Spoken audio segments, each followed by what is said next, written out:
Hello students, स्वागत है आपका मेरे channel maths with Amrit Kaur में। यहाँ पे मैं कुछ वीडियो की सीरीज़ लेके आने वाली हूँ। ये उन स्टूडेंट्स के लिए बहुत बेनिफिशियल होंगी जो किसी भी रीज़न से ट्यूशन सेंटर्स पे नहीं जा सकते। और आज की जो मेरी पहली वीडियो है ये उन स्टूडेंट्स के लिए है बेटा जो +1 में हो गए हैं। फर्स्ट चैप्टर है सेट्स, उससे रिलेटेड ये वीडियो है। मैं आपको यहाँ पे full concept along with the exercise एक करके सारी एक्सरसाइज की वीडियोस यहाँ पे डालती रहूँगी। तो स्टार्ट करते हैं सेट्स से। जैसे कि आप देख सकते हो सेट्स वर्ड्स में से मैंने ये एस को हटाया हुआ है। क्यों? जब हम सेट्स में से एस हटा देते हैं तो ये जो सेट वर्ड है ये हमने अपनी डेली लाइफ में बहुत सुना है। कहीं ना कहीं आपने सेट वर्ड को सुना होगा, वो सेट नहीं हुआ, मेरा ये काम बिगड़ गया, ये सेट हो जाए, ठीक है। या फिर आप एक नॉर्मल सी एग्जांपल मैं आपको बताऊंगी। जैसे ही आप किसी न्यू क्लास में जाते हो, ठीक है, तो आपने सबसे पहले क्या परचेज़ करना होता है? आपने परचेज़ करना होता है बेटा बुक्स। तो आपको टीचर्स या जिस स्टेशनरी से आप बुक्स परचेज़ करते हो तो आपने वहाँ पे भी सुना होगा कि ये बुक्स का आपका सेट है या फिर इस सेट में से ये बुक नहीं है, ठीक है, ये आप बाद में ले जाना, दिस एंड दैट। तो यहाँ पे हम कौन से सेट्स के बारे में पढ़ेंगे, ठीक है। नॉर्मली जैसे कि आपको पता है आजकल मूवीज़ की अगर हम बात करें, ठीक है, मूवीज़ में क्या होता है, कोई वैसे आपने मूवीज़ देखी होगी, जैसे हैरी पॉटर है, ठीक है, हैरी पॉटर की मूवीज़ में क्या है, उसकी सीरीज़ बनी हुई है। तो मैं अगर आपको बोलूँ कि बेटा हैरी पॉटर की सीरीज़ कौन कौन सी है, तो आप क्या स्टार्ट करोगे? पहले फर्स्ट मूवी, फिर सेकंड मूवी, फिर उसकी थर्ड मूवी, इस तरह से उसकी मूवीज़ चलती जाएंगी। तो वो उसकी मूवीज़ का सेट आ गया। तो इस तरह से बेसिकली जब भी हम किसी ऑब्जेक्ट को एक सीरीज़ में लगा देते हैं वो बन जाता है एक सेट। बट क्या ये काफ़ी होगा? नो, ये काफ़ी नहीं है। ये जो सेट्स है, सेट में क्या होना चाहिए? ये सेट वेल डिफाइन होना चाहिए। तो सेट बनाने से पहले एक चीज़ जो इम्पॉर्टेंट है that it should be well defined. अब ये वेल डिफाइंड का मतलब क्या हुआ? वेल डिफाइन का मतलब ये कि जब भी कोई सेट आपको बनाने के लिए बोला है, आपको बोला है, आपके फ्रेंड को बोला, आपके घर पे किसी को बोला या फिर मुझे बोला है, हम सारे जब वो सेट बनाएं, किसी भी ऑब्जेक्ट की कलेक्शन का जब सेट बनाएं तो वो सेट एक जैसा हो। ऐसा नहीं कि मैंने कुछ और बना दिया, आपने कुछ और बना दिया, ठीक है, ऐसा नहीं, वेल डिफाइन होना चाहिए। तो सेट की वेल डिफाइन सेट में मैंने अभी आपको कौन सी एग्जांपल बताई? हैरी पॉटर की मूवीज़। तो उसमें अगर मैं बोलूँ कि हैरी पॉटर की मूवी का सेट बनाना है तो आप क्या करोगे? पहली उसकी मूवी लिखोगे सेट में, फिर सेकंड मूवी का नेम, फिर उसकी थर्ड मूवी का नेम, फिर फोर्थ मूवी का नेम, अप टू 7 जितनी भी उसकी मूवीज़ के पार्ट्स हैं वो आपने लिख दिए। कोई और बनाएगा वो भी इसी सीरीज़ में लिखेगा, थर्ड पर्सन, फोर्थ पर्सन, किसी से भी बनाने को बोलो तो वो सीरीज़ वाइज मूवीज़ को लिख देगा कि ये हैरी पॉटर की मूवी है। तो वो चाहे कोई भी लिखे तो वो क्या हो जाएगा? एक वेल डिफाइंड मैनर में सेट बन जाएगा। एक और एग्जांपल बताती हूँ आपको।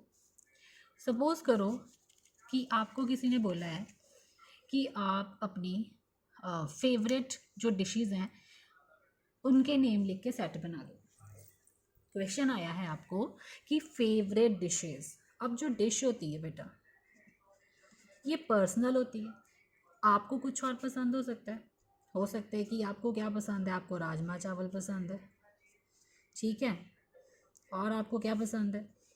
सपोज करो आपको पराठा पसंद है। और इस तरह से आपने अपनी डिशेस का जो 4-5 डिशेज़ हैं, जितनी भी डिशेस बोली जाएंगी, आपने बना दिया सेट। क्वेश्चन क्या आया था? एक सेट बनाना है फेवरेट डिशेस का। तो आपके लिए वो कुछ और डिशेज़ हो सकती हैं, किसी और के लिए वो कोई और डिशेज़ हो सकती हैं, ठीक है। तो ये जो सेट नहीं हुआ इसे हम सेट नहीं कह सकते। मैथ्स की लैंग्वेज में ये सेट नहीं होगा, क्योंकि सेट का क्या मतलब है? जो वेल डिफाइन हो, यूनिवर्सली ट्रू हो, जो भी बनाए उसमें हमें एक जैसा बने। तो हम सेट होना चाहिए ऑब्जेक्ट, सिर्फ ऑब्जेक्ट होने से काम नहीं चलेगा, वेल डिफाइंड भी होना चाहिए। तो वेल डिफाइंड का मतलब यूनिवर्सल होना चाहिए, मतलब चाहे जो मर्जी आ जाए पर्सन, वो सेट अगर बनाने को बोलें तो वो सेट एक मैनर में बने। जैसे कि days of week, days of week आप बच्चे को बोलोगे वो भी संडे मंडे ट्यूसडे से लेके सैटरडे तक लिखेगा। और फॉरेन में है कोई, चाहे कहीं भी रह रहा है, तो उसका सेट क्या बनेगा डेज ऑफ वीक का? पहले हम लिखते हैं संडे, फिर मंडे, फिर up to so on Saturday. ठीक है, यही डेज ऑफ वीक होते हैं, इसके अलावा और तो कोई नहीं होता।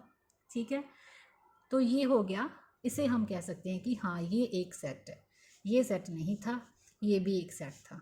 तो आई होप अभी आपको इतना समझ आ गया होगा। ठीक है, तो सेट की हम डेफिनेशन देख लेते हैं। सेट क्या है? Well defined collection of objects. क्या हो गया? Well defined collection of object. हम सेट किसे कहेंगे? जहाँ पे ऑब्जेक्ट्स को वेल डिफाइंड से अरेंज किया जाता है। ठीक है, अब बेटा कुछ ऐसे सिंबल्स भी हैं जो ऑलरेडी मैथ्स की लैंग्वेज में बन चुके हैं, जिनको आपको बार बार लिखना नहीं पड़ेगा, इनको आप एक बार देख लो। फॉर एग्जांपल, अगर किसी ने कहीं पे लिखा है, सपोज करो एन, कैपिटल एन, हमने ये पढ़ा है कि एन क्या होता है? Natural number. W, whole number को हम डब्ल्यू से डिनोट करते हैं। ठीक है, आई और जेड, इसका क्या मतलब होता है? आई या जेड का इसका मतलब होता है कि हम किसी इंटीजर की बात कर रहे हैं। ठीक है, क्यू का मतलब, कैपिटल क्यू का मतलब रैशनल नंबर्स। ठीक है, एंड ई का मतलब इवन नंबर्स। तो यहाँ पे कुछ ऐसे आपने बुक में वर्ड्स, कैपिटल मतलब कोई लेटर्स देखने हैं, देखोगे तो आपको समझ में आएगा कि ये नेचुरल नंबर की बात कर रहे हैं, डब्ल्यू फॉर होल नंबर, ये आप वर्ड्स पढ़ने वाले। ठीक है, बट उससे पहले मैं आपको ये बताऊं कि जो सेट हम बनाते हैं, ठीक है, उस सेट को लिखना कैसे है, मतलब उसकी अरेंजमेंट होती कैसे है। सपोज करो मैं आपको एक सेट बता रही हूँ, ये तो मैंने आपको वर्बली समझा दिया था, अब आपको पता होना चाहिए कि हम लिखेंगे कैसे। आपको एक क्वेश्चन आया है कि आपने एक सेट बनाना है, किसका? वाल्स का। जो इंग्लिश अल्फ़ाबेट होते हैं इनमें जो वाल्स होते हैं उसका सेट बनाना है। ठीक है, तो सेट को लिखने का एक वे है, पहले मैं लिखूंगी फिर समझाऊंगी। ए, ई, आई, ओ, यू। ठीक है, मैंने क्या लिखा? ए इज इक्वल्स टू, ब्रैकेट डाल दी और अल्फ़ाबेट्स लिख, वो वॉल्स है जो हमने वो लिख दी। अब सेट को हम जब कहीं भी कोई भी सेट बनाना होता है तो हमने, जैसे आपने प्रीवियस क्लासेस में कुछ अज्यूम करते थे, आप स्मॉल लेटर लिख देते थे कि let this is equals to X and all that. ठीक है, यहाँ पे भी हम सेट को डिनोट करने के लिए अल्फ़ाबेट्स का ही यूज़ करेंगे, बट वो कैपिटल होगा। वो अल्फ़ाबेट क्या होगा? कैपिटल होगा। कैपिटल लेटर कुछ भी ले सकते हो, A B C D and so on. अब जिस कैपिटल लेटर से हम सेट को शो कर रहे हैं कि ये सेट है, ये सेट कौन सा है? ये ए सेट है, उस लेटर को हम क्या कहते हैं? यहाँ पे हम कहते थे कि ये वेरिएबल है, ये एक्स क्या है? एक वेरिएबल है। यहाँ पे हम सेट को क्या बोलेंगे? जिस लेटर से हम सेट को शो कर रहे हैं उसको हम कहते हैं नोटेशन। क्या कहते हैं? Notation. Okay, and what about the objects? ये ऑब्जेक्ट्स ही थे वेल डिफाइंड मैनर से, क्योंकि ये वाल मैं किसी को भी बोलूँ वो इसी मैनर में ही लिखेगा। ठीक है, यही वाल होते हैं, 5 वाल होते हैं, वो लिख दिए, बट इनको कहते क्या हैं? इन वॉल्स को नॉर्मल, ये तो वॉल्स हैं, अदरवाइज इनको क्या कहते हैं? ऑब्जेक्ट मैंने बोला था, ये ऑब्जेक्ट्स हैं, या फिर इन्हें हम क्या बोलेंगे? दीज आर मेंबर्स, या फिर इन्हें कह देते हैं एलिमेंट्स। मेंबर्स हैं या फिर ये क्या है? एलिमेंट्स हैं। ये इस सेट के क्या हैं? मेंबर्स हैं। ये ए सेट के मेंबर्स हैं, या फिर कह सकते हैं कि ये ए वाले सेट के क्या हैं? एलिमेंट्स। क्लियर? तो ये रहा सेट को डिनोट करने का तरीका।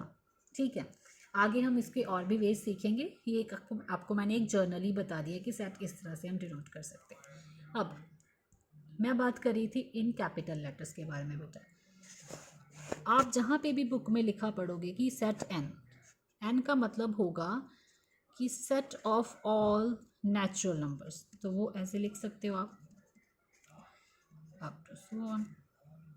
नेचुरल नंबर 1 से स्टार्ट होते हैं एंड चलते जाते हैं, ठीक है।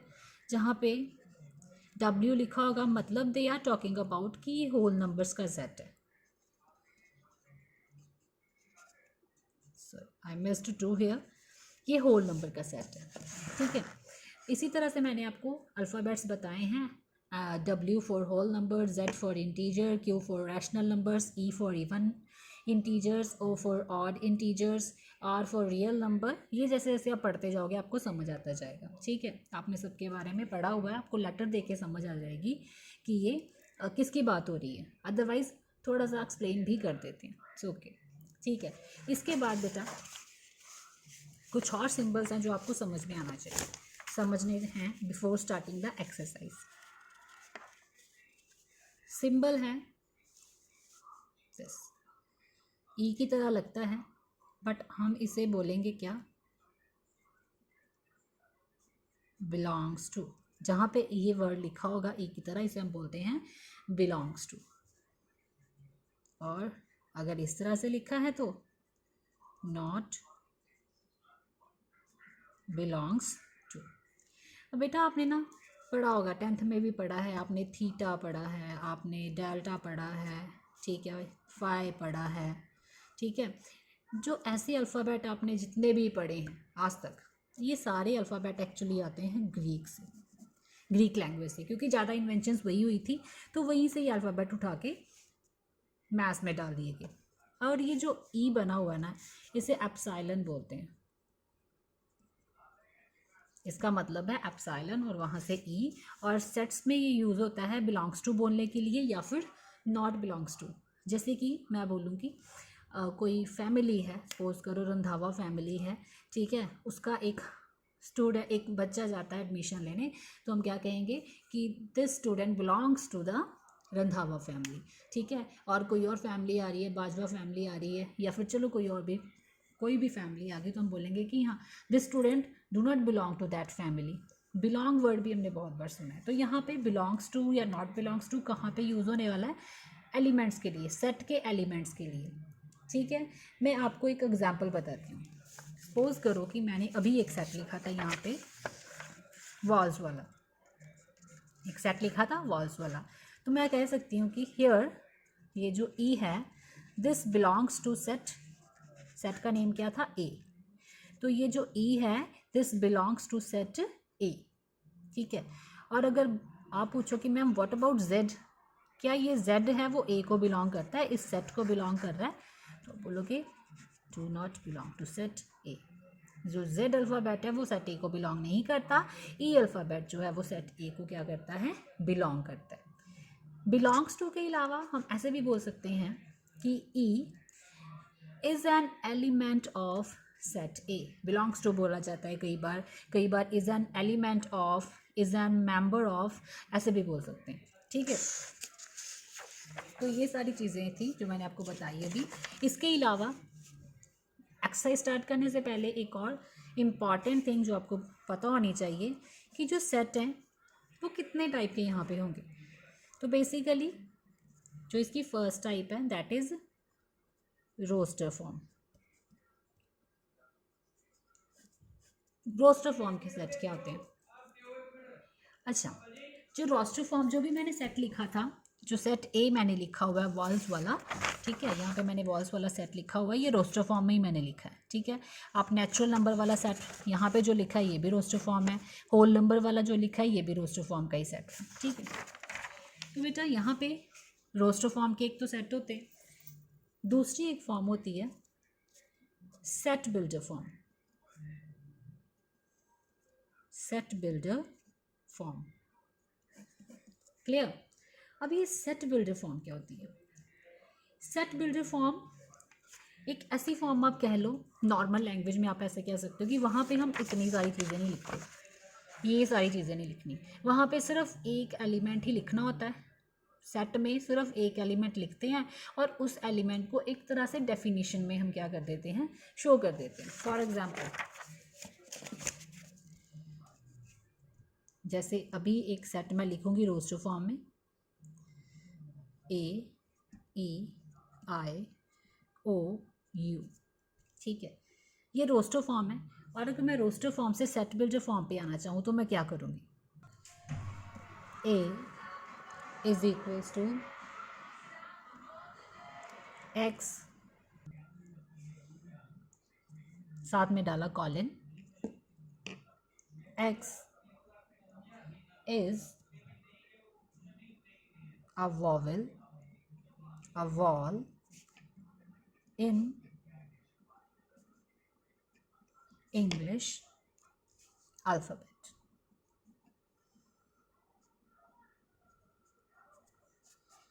अच्छा, ये मैंने लिखा क्या, मैंने बोला था सेट बिल्डर फॉर्म में क्या होता है कि हम सिर्फ एक ही एलिमेंट लिखते हैं। मैंने इस सेट में क्या लिखा, एक एलिमेंट लिखा एक्स मतलब ये सारे ऑब्जेक्ट को मैं एक्स से ही शो कर रही हूँ। अब एक्स लिख के तो काम नहीं बनेगा, इतने सारे ऑब्जेक्ट है और मैंने लिख दिया एक्स।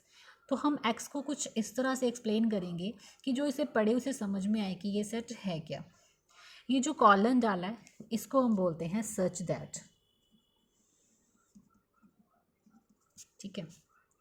सो इसे पढ़ेंगे कैसे, x such that x is a wall in English alphabet. X क्या है, एक वॉल है जो इंग्लिश अल्फ़ाबेट का है। तो अपने आप समझ में आ जाएगा कि ये वाला सेट है। तो जो आपने जो एक्सरसाइज स्टार्ट करनी है वो यही होगी। मोस्टली आपको ऐसे क्वेश्चंस आएंगे कि रोस्टर फॉर्म से सेट बिल्डर फॉर्म में कन्वर्ट करो, सेट बिल्डर से आप रोस्टर फॉर्म में कन्वर्ट करो। ओके, सो बेटा without wasting the time, let's start the exercise 1.1।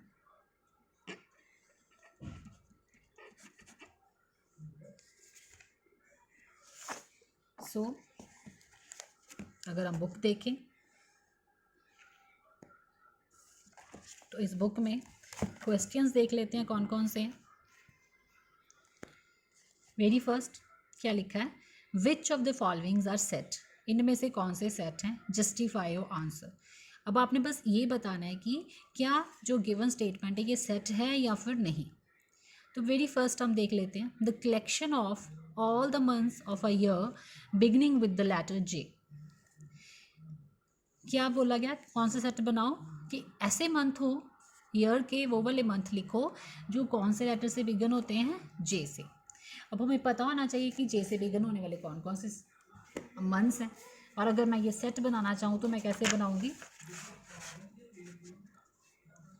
पहले तो सेट बनाना है और उसके बाद बेटा सेट बनाने के बाद आपने उसको जस्टिफाई भी करना है। उन्होंने लिखा है कि जस्टिफाई योर आंसर, कि ये सेट है, अगर है तो क्यों है, नहीं है तो क्यों नहीं है, ठीक है। तो हम पहले क्या लिखेंगे, सेट ए ले लेते हैं, एक सेट ए। अब मंथ्स लिखेंगे, पहले तो जनवरी, फिर आएगा जून, फिर क्या आएगा, जुलाई। तो ये 3 मंथ्स हैं। इसको चाहे बेटा कोई भी लिखे, यही 3 मंथ्स लिखेगा। ऐसा तो नहीं है कि किसी और को बोला कि ईयर में 3 मंथ्स लिखो, जो जे से स्टार्ट होते हैं वो कुछ और लिख देंगे, यही लिखेंगे। तो क्या ये एक सेट है, yes it is a set. तो हम इसको ऐसे ही लिखेंगे, ठीक है। तो पहले आप सेट लिख देना और उसके बाद जस्टिफिकेशन के लिए इसका रीज़न लिख देना। आप बोलोगे it, yes it is a set because it is well defined। ये वेल डिफाइंड है, जो हमें इंफॉर्मेशन थी वो वेल डिफाइंड थी, और उससे जो हमने सेट बनाया, एलिमेंट्स जो मैंने इसमें सेट में लिखे ये वेल डिफाइंड है, चाहे इसे कोई पर्सन भी लिखे यही वाले 3 मंथ्स आएंगे। सो इट इज़ अ सेट, ठीक है। तो मैंने अभी आपको वे बता दिया कि आप कैसे लिखने वाले हो, अपने नोट्स कैसे बनाने वाले हैं, ठीक है बेटा। तो सेकंड क्वेश्चन की बात करेंगे। अगर आपके पास, अगर आप देख सकते हो सेकंड क्वेश्चन क्या है, the collection of 10 most talented writer of India. तो पहले मैं आपको यहीं से समझा देती हूँ, उसके बाद आपको बताऊंगी कि नोट्स कैसे बनाने हैं। The collection of most talented writers of India. अब आप मुझे खुद बताएं कि टैलेंटेड राइटर्स के बारे में बात कर रहे हैं, तो राइटर्स तो बहुत सारे हैं, अब उनमें टैलेंटेड कौन है, को टैलेंटेड कौन नहीं है। किसी को टैलेंटेड नहीं बोलना भी तो एक तरह से उसकी इंसल्ट ही हुई ना। हमारे अकॉर्डिंग टैलेंटेड कोई और हो सकता है, किसी के अकॉर्डिंग टैलेंटेड कोई और हो सकता है। तो हम मोस्ट टैलेंटेड राइटर के बात कर रहे हैं इंडिया में। तो ये पॉइंट ऑफ व्यू की बात है, ठीक है, ये पॉइंट ऑफ व्यू की बात है। कोई पर्सन किसी को टैलेंटेड बोलता है, कोई किसी को बोलता है, तो ये वेल डिफाइंड सेट नहीं बनेगा, ठीक है। तो राइटर ऑफ इंडिया की अगर बात करें तो मोस्ट टैलेंटेड की बात करें, इसलिए वेल डिफाइंड नहीं है, क्योंकि राइटर बहुत सारे हैं और टैलेंटेड हर एक का पॉइंट ऑफ व्यू है, कौन किसको टैलेंटेड कहता है। सो it is not a set. अगर मैं बात करूँ team of 11 best cricket best batsman of the world, तो बेटा बेस्ट क्रिकेट बैट्समैन की बात कर रहे हैं, तो आपने कई बार देखा होगा कि आपकी जो बैट्समैन की चॉइस है वो आपके फ्रेंड के साथ ही नहीं मिलती, ठीक है। किसी को कोई पसंद है, किसी को कोई बैट्समैन पसंद है। तो क्या हम बेस्ट क्रिकेट बैट्समैन लिख सकते हैं? 11 बैट्समैन, इवन कोच को भी नहीं पता होता कि उसने नेक्स्ट टीम में किसको हायर करना है, ठीक है। तो ये परफॉर्मेंस की बात है, कब कोई बैट्समैन बेस्ट हो जाए, कब किसी को अगर किसी ने सेंचुरी हिट नहीं किया या मैच में चला नहीं तो क्या बोलेंगे कि ये बेस्ट नहीं है, ठीक है। तो ये भी वेल डिफाइंड नहीं है, सो it is not a set. आप लिखोगे एज, इन दोनों का जब आपने जस्टिफिकेशन में रीज़न लिखना है तो आप ये लिखोगे कि as the most talented writers opinion can vary from one person to another person, therefore it is not well defined and hence it is not a set। Second में भी यही लिखोगे, because it's a matter of choice, it can vary person to person, so it is not well defined and hence it is not a set. Language आप अपनी use कर सकते हो। Fourth की बात करें, the collection of all boys in your class, आपकी अपनी क्लास के सारे बॉयज़ आपने लिखने हैं। अब देखो आपकी क्लास की बात हुई है, फॉर एग्जांपल +1A की बात हुई है, तो +1A में जितने भी बॉयज़ हैं, चाहे वो आप लिखें, चाहे आपका फ्रेंड लिखे या फिर कोई और लिखे, आपका टीचर लिखे, क्लास का कोई और स्टूडेंट लिख ले, कोई 8th क्लास का स्टूडेंट लिखे, तो क्या वो बॉयज़ चेंज हो जाएंगे? नो, बॉयज़ तो वही रहेंगे ना जो आपकी क्लास में है, सारे बॉयज़ सेम है। तो इसका भी आंसर क्या हुआ? इसका आंसर हुआ कि हाँ ये एक वेल डिफाइंड सेट है, क्योंकि नंबर ऑफ बॉयज़ या फिर name of boys in your class will not change for anyone. उसको चाहे कोई भी लिखेगा तो वो वेल डिफाइंड ही होगा और सेम वही लिखेगा जो आप लिख रहे हो, ठीक है। तो ये क्या है? एक सेट है। फिफ्थ की बात करें, the collection of all natural numbers less than 100। अब आप क्या लिखोगे? नंबर लिखने हैं, नेचुरल नंबर लिखने हैं और वो 100 से कम लिखने हैं। तो अगर हम ये सेट में बना के आपको दिखाता हूँ, सपोज सेट ए, ठीक है, मैंने कलेक्शन लिखना है नेचुरल नंबर्स का और लेस देन 100, तो अब 1 से स्टार्ट करोगे और कहाँ तक लिखोगे? 99 तक, लेस देन 100 अप टू 99। तो बेटा इसको चाहे कोई भी लिख ले, यही लिखेगा, क्योंकि स्टार्ट यहाँ से होगा और 100 से लेस मतलब 99 तक। तो ये क्या बन गया? आपका एक वेल डिफाइंड सेट बन गया। तो इसकी जस्टिफिकेशन के लिए क्या लिखोगे? Yes, it is a set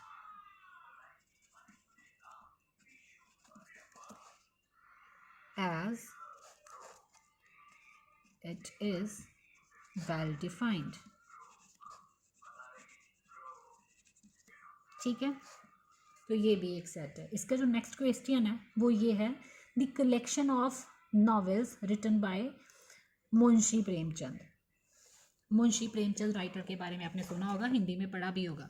जो मुंशी प्रेमचंद राइटर है, sorry for the interruption, Munshi Premchand जो राइटर है उसके नॉवल की कलेक्शन के बारे में बेटा बोला गया। तो मुंशी प्रेमचंद ने जितने भी नॉवेल्स लिखे हैं, तो अगर हम उसकी कलेक्शन करना चाहें तो कर सकते हैं ना। ऐसा तो नहीं है कि हमें अगर पता करना है, अगर हम इंटरनेट पे सर्च करते हैं तो वहाँ पे भी कलेक्शन सेम आएगी, कहीं भी सर्च कर लो, चाहे आप लाइब्रेरी में जाके पूछ लो, तो कलेक्शन जो मुंशी प्रेमचंद वाली है वो तो सेम ही रहेगी ना। तो ये भी एक सेट है जो वेल डिफाइंड है और आप इसको आराम से लिख सकते हो, ठीक है। 7th वाला क्या होगा? The collection of all even integers, सारे इवन इंटीजर का कलेक्शन। अब इवन इंटीजर कौन से होते हैं?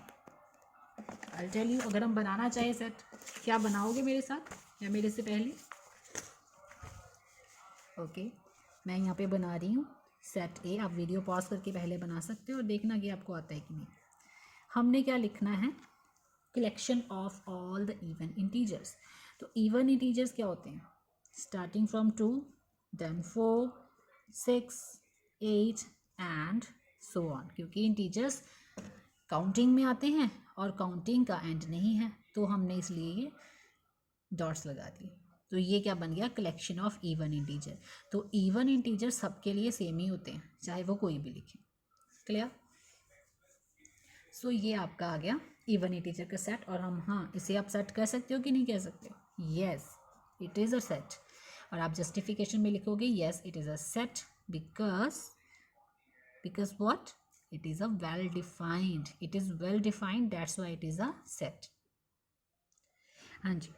तो जो नेक्स्ट है बेटा, the collection of questions in this chapter. Next क्या सेट बनाना है इस चैप्टर में, ये जो आपका सेट वाला चैप्टर है इसमें जितने भी क्वेश्चंस हैं उनकी कलेक्शन करनी है। ऑब्वियसली इसकी जो कलेक्शन होगी क्या वो वेल डिफाइंड होगी कि वैरी करेगी एक पर्सन से दूसरे पर्सन में, ऑब्वियसली नॉट, वैरी नहीं करेगी। ठीक है, तो जो जितने भी क्वेश्चंस हैं मैं देख के लिख सकती हूँ कि इसमें इतने क्वेश्चंस हैं। इसमें जैसे 1.1 एक्सरसाइज में 6 सम्स हैं, अगर एक्सरसाइज की बात करें मेरे लिए 6 है, आप देखोगे अपनी बुक पे तो वहाँ पे भी तो 6 है ना। तो ये क्या है, ये वेल डिफाइंड इन्फॉर्मेशन है, तो इसके जो एलिमेंट्स होंगे सेट्स के वो भी वेल डिफाइंड होंगे, that's why it is a set. अब हम 9th सम की बात करेंगे, a collection of most dangerous animal of the world. अब जितने भी जो वर्ल्ड में जितने भी डेंजरस एनिमल है ना उनकी कलेक्शन करनी है। अब देखो बेटा, डेंजरस एनिमल की अगर हम बात करें तो मुझे कोई और डेंजरस लगेगा, आपको कोई और डेंजरस लगेगा, ऐसा तो नहीं है कि सारे एक ही एनिमल से डरते हैं। हमारे यहाँ तो रैट से भी बहुत डरते हैं। तो हम मान लें कि ये वेल डिफाइंड होंगे, इनके एलिमेंट वेल डिफाइंड होंगे? नो, इसके एलिमेंट वेल डिफाइंड नहीं हो सकते, क्योंकि डेंजरस जो फेयर है वो पर्सन टू पर्सन वेरी करता है। किसी को एनाकोंडा से फेयर लगता है, मुझे पूछोगे तो मैं बोलूँगी मोस्ट डेंजरस एनिमल, तो वो तो डायनासोर है। कोई गॉरिल्ला को बोलेगा, ठीक है, तो ऐसा नहीं है, ये वेरी करेगा। सो दैट्स वाई हम कह सकते हैं कि ये भी एक सेट नहीं है, क्योंकि इसके जो एलिमेंट्स हैं वो वेरी करेंगे पर्सन टू पर्सन। क्लियर है बेटा। अब हम बात करेंगे सेकंड क्वेश्चन की। वैसे तो अगर मैं आपको ये नहीं भी समझाऊं तो आपको अब तक ये समझ आ ही गया होगा कि आपने करना कैसे। क्या है, लेट ए 1 2, एक ए सेट है जिसके एलिमेंट्स क्या हैं 1 2 3 4 5 6। अब बोला है कि insert the appropriate symbol that is belongs to और not belongs to in the blanks. अब आपने बताना है कि ये जो एलिमेंट्स हैं यहाँ पे जो लिखे हुए हैं ये सेट ए को बिलोंग करते हैं या फिर नहीं बिलोंग करते हैं। तो अगर हम 5 की बात करें तो 5 इधर भी लिखा हुआ इस सेट में ही है, इस सेट का एलिमेंट है, इसका मतलब ये 5 सेट ए को क्या करेगा, बिलोंग करेगा। तो हम क्या बोलेंगे, 5 belongs to A, first blank. Second blank में क्या पूछा है, 8 बिलोंग्स टू ए। तो यहाँ पे कहीं पे भी आपको एलिमेंट दिख रहा है 8? नहीं दिख रहा। इसका मतलब क्या लिखेंगे, 8 डू नॉट बिलोंग्स टू ए। ठीक है, अब देखते हैं थर्ड में क्या है, 0। तो बता सकते हो 0 बिलोंग करता है कि नहीं करता? वेरी गुड, आई नो आपने ठीक आंसर किया होगा, नॉट बिलोंग्स टू ए, क्योंकि 0 तो एलिमेंट में नहीं है ना यहाँ पे। 4 की बात करें, 4 बिलोंग्स टू ए और नॉट, यस बिलोंग्स टू। 2 की बात करें, बिलोंग्स टू ए।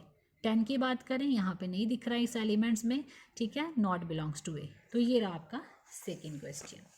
क्लियर हो गया बेटा। अब इसके बाद थर्ड सम की बात करेंगे।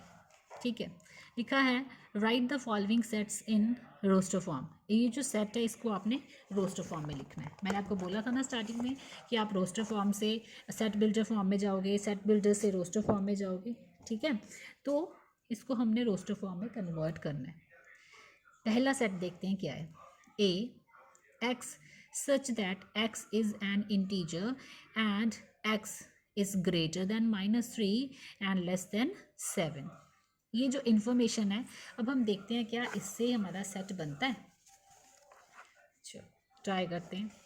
हमने सेट ए ले लिया, मैं सेट ए ले रही हूँ, बार बार ये जो नोटेशन है मैं ए ही ले रही हूँ क्योंकि मेरा नाम अमृत है ना, दैट्स वाई। एनी हाउ यहाँ पे ऐसा नहीं है, आप कोई भी नेम ले, कोई भी अल्फ़ाबेट ले सकते हो, बट अगर यहाँ पे ए मेंशन है तो आप ए लोगे, बी मेंशन है तो बी लोगे, ठीक है। अदरवाइज़ कुछ भी मेंशन नहीं है तो it's totally up to you, आप अपने नाम का भी अल्फ़ाबेट ले सकते हो। सो ए, हमने यहाँ पे कैसे एलिमेंट्स बनाने हैं, एक्स होना चाहिए greater than -3 and less than 7। तो ग्रेटर देन -3 क्या लिखोगे, -2, फिर -1, देन 0, 1, 2, 3, 4, 5 एंड 6। लेस देन 7 बोला था, तो ये कंडीशन मैट की कि नहीं की। 3 से ग्रेटर दैट इज़ -2 और 7 से लेस दैट इज़ 6। तो ये बन गया आपका सेट, ये रोस्टर फॉर्म, सेट बिल्डर से रोस्टर फॉर्म में आ गया। नाउ बी एक ऐसा सेट है जिसमें क्या है, एलिमेंट्स कैसे होंगे, x such that x is a natural number less than 6, x is a natural number less than 6। तो हम एक सेट बी बना लेते हैं। अगर आपको समझ आ गया वीडियो पॉज करो और बनाओ, बना सकते हो कि नहीं। नेचुरल नंबर का सेट बनाना है और वो क्या होना चाहिए, 6 से लेस होना चाहिए। तो नेचुरल नंबर बेटा स्टार्ट होते हैं 1 से, देन 2, 3, 4 एंड 5। तो ये मेरा नेक्स्ट सेट बन गया। क्लियर। नाउ देख लेते हैं C, x such that x is 2 digit number, natural number है, 2 डिजिट का नेचुरल नंबर है, such that sum of its digit is 8। हमने ऐसे 2 डिजिट वाले नंबर लिखने हैं जिनका सम हो क्या 8, नेचुरल नंबर्स लिखने हैं, मतलब अपने नेगेटिव्स में नहीं जाना।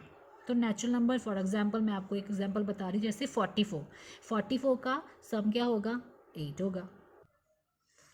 तो स्टार्ट करें, सेट सी, 2 डिजिट नंबर होने चाहिए, नेचुरल नंबर होने चाहिए और सम कितना होना चाहिए 8। तो मैं आपको इजी मेथड बताऊंगी, 1 7,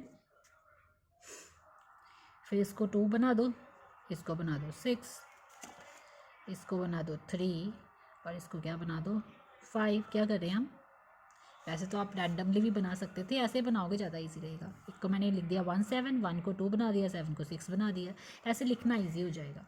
2 को बना दिया 3, 6 को 5 एंड सो वन। अब हम यहाँ पे लिखेंगे 44, देन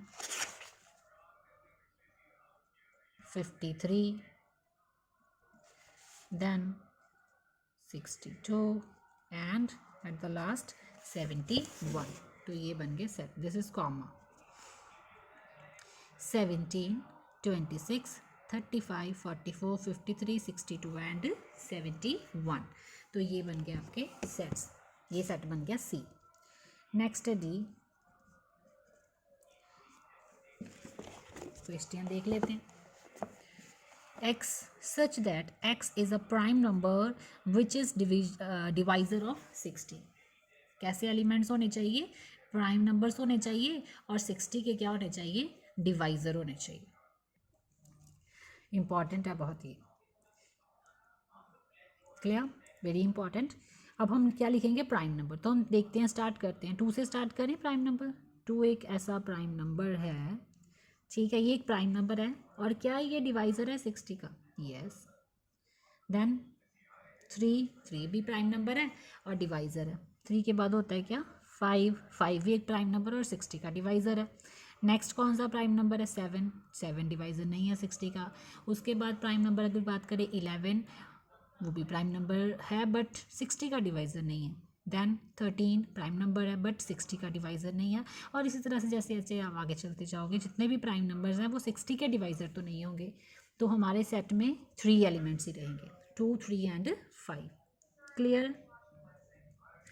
अब हम सेट ई की बात करेंगे। इसमें क्या लिखा है, इसमें लिखा है the set of all letter in the word trigonometry. जितना भी ट्रिग्नोमेट्री में लेटर्स आए हैं बेटा, इसको हमने लिखना है। सेट में लिखना है, मतलब जो जो अल्फ़ाबेट से मिलके ट्रिग्नोमेट्री बनी है, ट्रिग्नोमेट्री वर्ड बना है, वो वाले अल्फ़ाबेट को हमने एज अ एलिमेंट सेट में लिखना है। और एक चीज़ हमेशा ध्यान में रखना, हम सेट में जब भी कोई सेट लिखते हैं रोस्टर फॉर्म में, हम यहाँ पे रिपीट नहीं करते कोई भी चीज़, ठीक है। रेपिटिशन नहीं होते, किसी भी एलिमेंट का रेपिटिशन नहीं होता, एक ही बार लिखते हैं, ठीक है। तो हम ट्राई करते हैं यहाँ पे ट्रिग्नोमेट्री।